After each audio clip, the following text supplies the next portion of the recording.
How's it going, guys? D_Blacktae here, bringing you guys another Samurai video. But before we get started, I want to ask you guys for 5 more subscribers.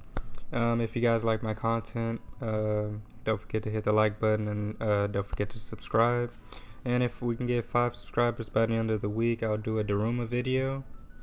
And if we can get 10 subscribers, I'll do another video of whatever you guys want.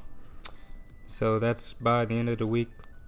But yeah, let's get into it. So this video is going to be about Hachimaru's intelligence, and to understand his character and why I'm going to talk about his intelligence, it has to do with the recent chapters. And so we have to go back all the way to chapter 1 to get an understanding of this.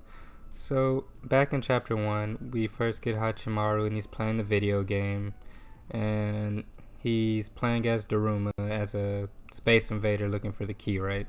So in that chapter, we find out that he created Hachimaru, he programmed him, and he's semi like a cat, or it's a cat dog basically. He meows instead of barks, but basically he created this holder.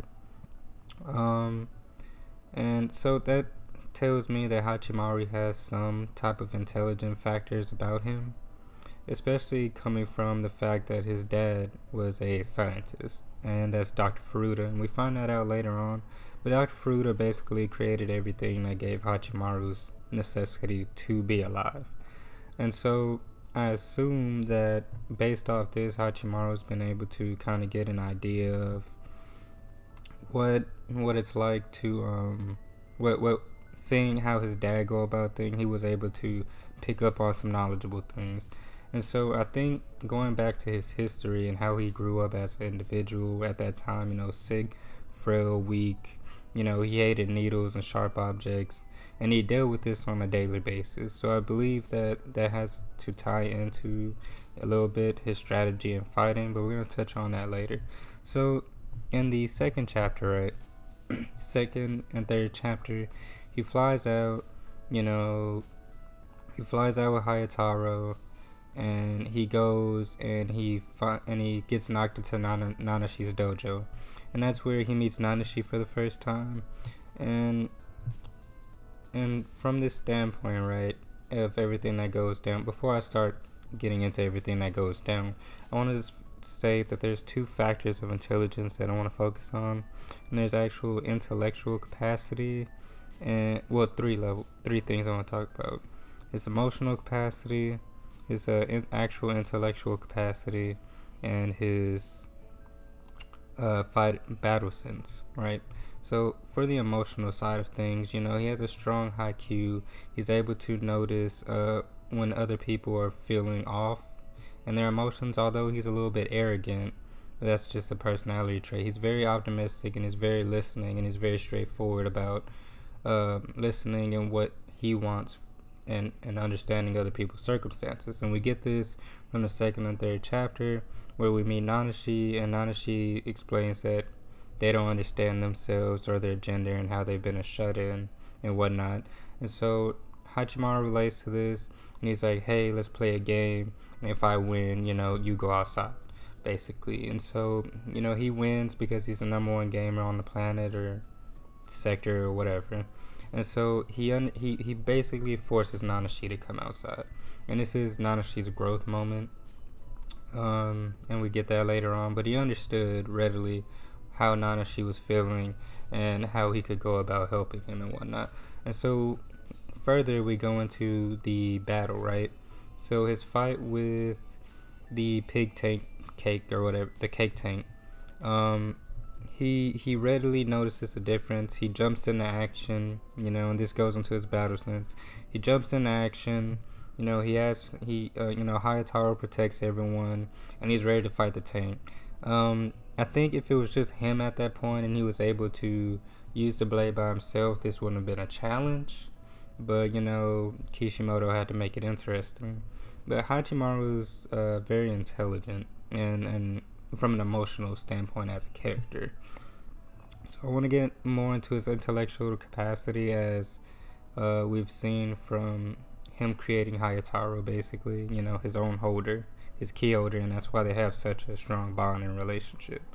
So another thing I want to touch on is his smarts. And I'm just gonna go ahead and tie his intellectual and battle sense together, since they're gonna be one whole thing. And so, well, I guess just his fighting sense, basically. But from his fighting standpoint, he he's a quick learner, and this has to do with the game, plus his ability to take risks, and his and I think it also stems from how he's able to map things out, because in the I think it was like chapter 8 or 9, chapter like 11 or 12, when Ata appears and he's fighting Ata, and we get a flashback, and it's like, oh, okay, I can see 160 frames per second or whatever, and it's like the best thing he can see. And so he uses this, he takes the video game knowledge that he got from there and applies it to his real life sense, and he's able to kind of see through Ata's moves, and that's our first glimpse of it, right? And so this isn't the only thing that he notices. There's a lot of references where it's like, okay, this is just like the video game. So he has his own personal knowledge and background on being a samurai. So we see that later on, more of his battle sense, when as he's fighting Ata, we see he's like, hey, I don't have enough strength, so let me get Hayataro, and let me combine our strengths with his booster, and let me use this attack, right? So that's one sense where he realized he was outmatched and he wasn't strong enough, and he realized what he had to do. Another thing is when his regeneration factor, right? So Daruma mentions this, that Ata, when after Hachimaru fights Ata, and Anne's like worried about him, and he's like, oh, Hachimaru won't die from that. And then all the way back in chapter 3, when his hand gets blown off and we see him reattach it and whatnot, and back in chapter 1 when his hand gets taken off and he reattaches it and whatnot.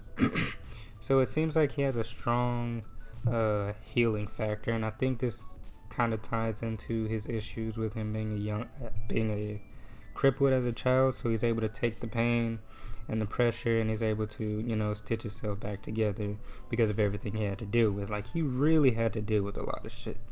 But going on, I feel like Kishimoto is really paving an emphasis on this whole regeneration thing, because we see it again back with Ryu, right? And when they're fighting, and Katsuga's basically making fun of Hachimaru, and he's like, oh, this guy sucks.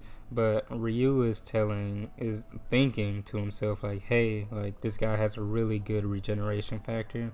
And I think that has to deal with his strong gravitational pull, or his gravitational force, and his H particles. And I'm gonna point you guys back to my Samurai abilities video, so go check that out. But I feel like he has, because of his history and his resources and technology and everything that went down as a young child, this plays a factor into how he's able to manipulate. He has a good sense of how to manipulate his body already.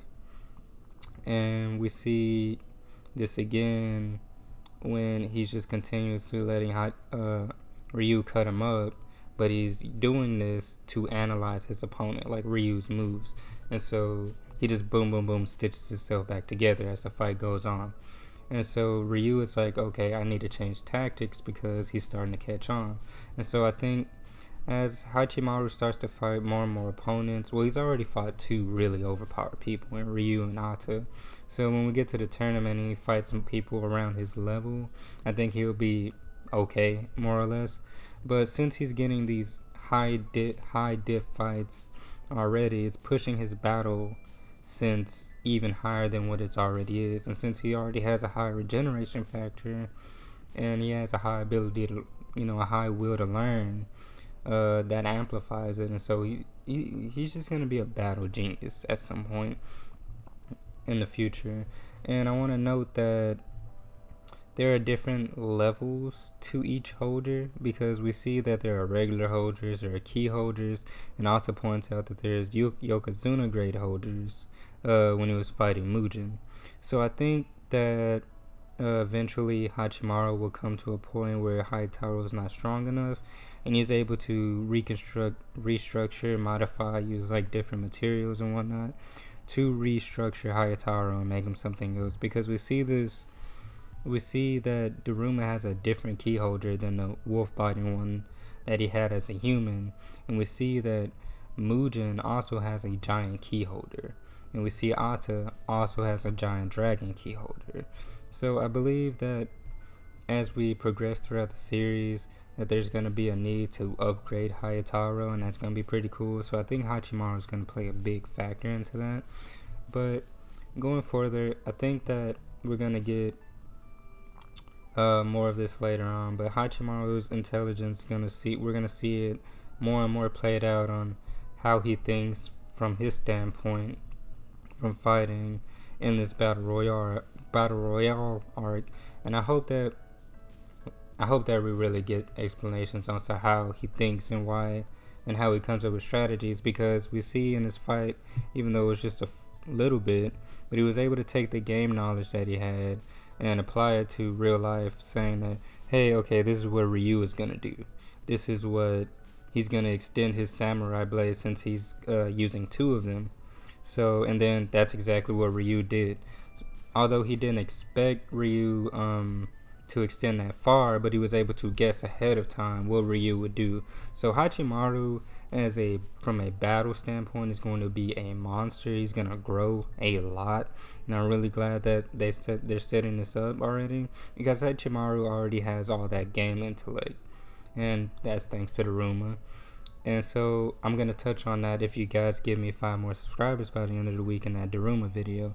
But I believe that Hachimaru, we're going to see more of how his how he grew up as a child, and how that's going to play an impact on how that going forward, on how he thinks and how his thought process and how he goes into battle and how he regens and how he plans his strategies and whatnot. And it's going to culminate from his dad being, the scientist, the strategist and whatnot. And I believe we're also going to see more when it comes to his bond with Hayataro, since he already has a strong affiliation with him, and when we see when he upgrades Hayataro. So let me know what you guys think down below. Don't forget to like, comment, and subscribe if you like this video. Peace.